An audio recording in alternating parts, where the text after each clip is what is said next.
अच्छा रिपोर्टाज किसी भी खबर को समझने की नज़र पैदा करता है। नमस्ते, मैं हूं सुदीप्ता।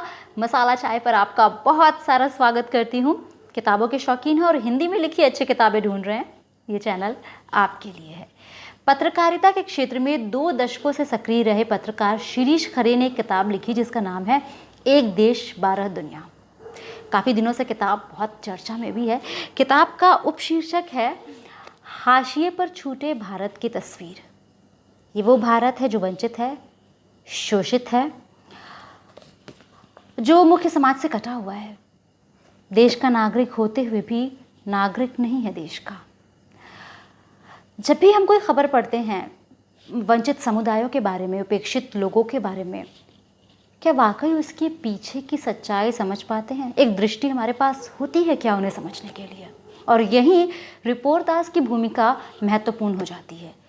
एक अच्छा रिपोर्टाज खबरों को समझने की बारीक नज़र पैदा करता है, और ये मैं अपने अनुभव के आधार पर कह रही हूँ, क्योंकि इस किताब को पढ़ने के बाद मैं जब भी कोई खबर ऐसे पढ़ती हूँ तो मेरे पास एक दृष्टि होती है समझने की।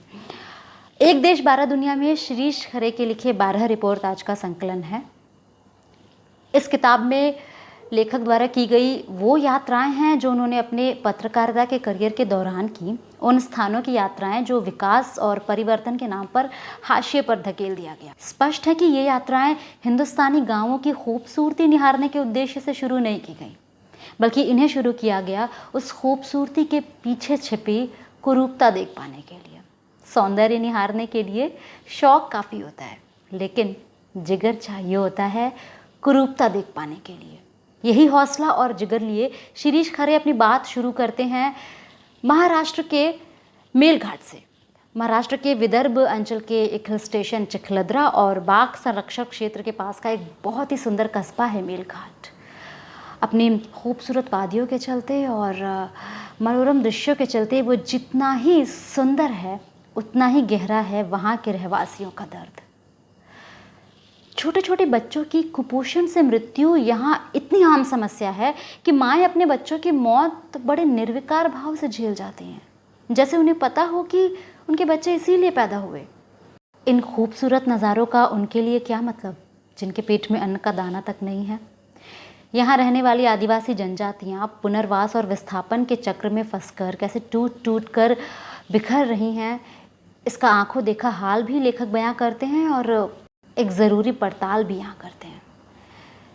शिरीष खरे महाराष्ट्र के ही एक और कस्बे के बारे में हमें बताते हैं जिसका नाम है मस्सा। शायद ही किसी ने इसका नाम सुना हो, जहाँ 2 वक्त की रोटी कमाने के लिए ही गांव का हर परिवार, हर शादीशुदा जोड़ा गांव से मीलों दूर चीनी मिलों में मजदूरी करने जाता है ताकि वो रहने और खाने का इंतज़ाम कर सके। लेकिन इस पर भी ये मुश्किल होता है, ना तो वो अपनी दैनिक ज़रूरतें पूरी कर पाते हैं, न कभी जल्दी अपने घर वापस लौट पाते हैं, न ही गांव के वासी होने के नाते अपनी सुविधाओं और अधिकारों का लाभ उठा पाते हैं, न ही अपने बच्चों को शिक्षित कर पाते हैं। एक ऐसा चक्रव्यूह है जिसमें सारे ग्रामीण फंसे हुए हैं और इनसे निकलने का उन्हें कोई रास्ता नज़र नहीं आता।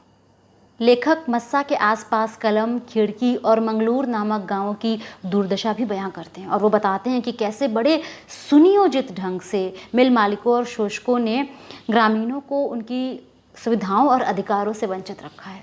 अगर वो जागरूक हो गए तो अधिकार मांगने लगेंगे। सिर्फ गांव ही नहीं बल्कि हाशिए पर धकेला गया वो तबका भी इस किताब में आता है जिसे हर शहर में कोने में जगह मिलती है, बदनाम गलियों में। मुंबई के कमाठीपुरा इलाके में गुलजार देह मंडियों की तस्वीर भी इस किताब में दिखाई पड़ती है। बेला और गोमती जैसी लड़कियों के लिए देह व्यापार के मायने क्या है? क्या सबके लिए ये दुख एक जैसा ही है, या किसी के लिए ये आत्मनिर्भर और आज़ाद होने का रास्ता भी?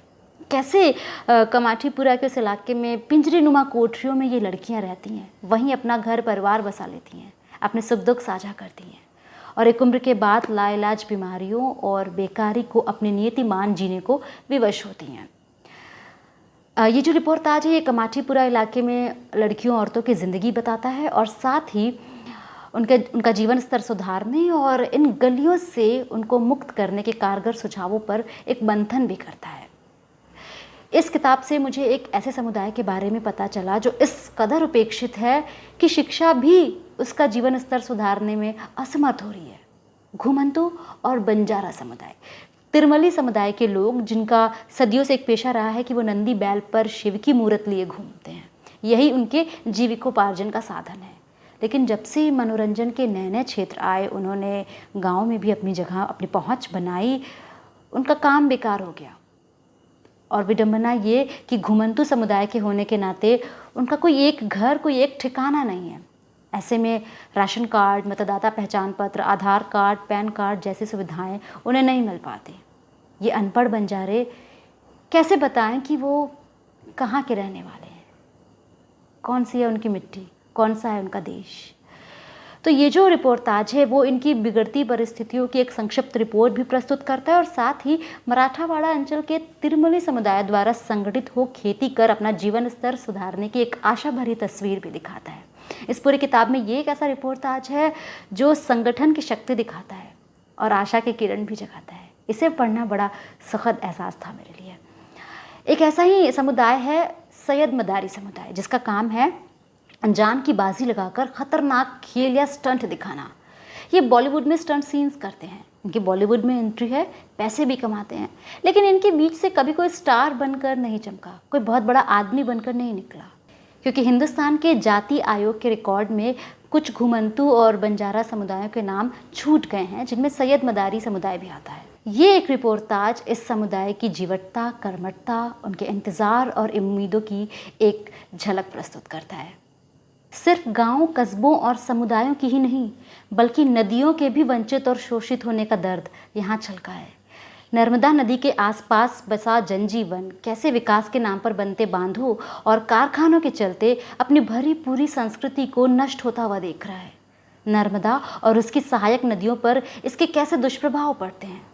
शायद इसका एक मोटा मोटा अंदाज़ा आपको हो, लेकिन ये रिपोर्टाज इसकी भयावह तस्वीर दिखाता है। वे तुम्हारी नदी को मैदान बना जाएंगे। ये रिपोर्टाज न सिर्फ संवेदना के स्तर पर गहरा असर डालता है, बल्कि तथ्य, आंकड़े और विश्लेषण के स्तर पर भी बहुत शोधपरक है। इस एक रिपोर्टाज को आपको कम से कम 2-3 बार तो पढ़ना ही चाहिए। बहुत कुछ है इसमें जानने लायक, पढ़ने लायक, समझने लायक और नोट करने लायक। विकास के नाम पर कैसे बस्तियाँ उजाड़ी जा रही हैं, मेगा सिटी का ख्वाब लिए पुनर्वास की झूठी उम्मीदें देती भ्रष्ट व्यवस्था कैसे पल रही है। गरीबी की जगह गरीबों को हटाने का घोषित एजेंडा काम कर रहा है। ये सारी चीज़ें इस किताब में अपनी समझ, रिसर्च और अपने मुश्किल यात्राओं के बाद लेखक अभिव्यक्त करते हैं। जब आप गौर करेंगे तो पाएंगे कि हाशिए का सिर्फ एक जैसा समाज नहीं होता, न ही उनकी एक सी समस्याएं होती हैं। ये बहुत विस्तार में फैली हुई है और लेखक ने अपनी कठिन यात्राओं के दौरान देश के कोने कोने पहुंचकर उन समुदायों को ढूंढ निकाला है। वो राजस्थान के बायलू कस्बे तक जाते हैं और मीरा और राजू जैसी स्त्रियों की दारुण कथा सुनाते हैं। वो छत्तीसगढ़ की नक्सली समस्या और सूखा झेल रहे किसानों का मौत सरीखा जीवन दिखाते हैं।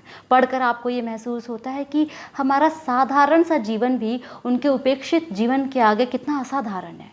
शिरीष खरे की ये यात्राएं सिर्फ बाहरी ही नहीं, भीतरी भी हैं। उनके अंतर मन की यात्रा भी, एक बेचैनी भी साथ साथ चलती है।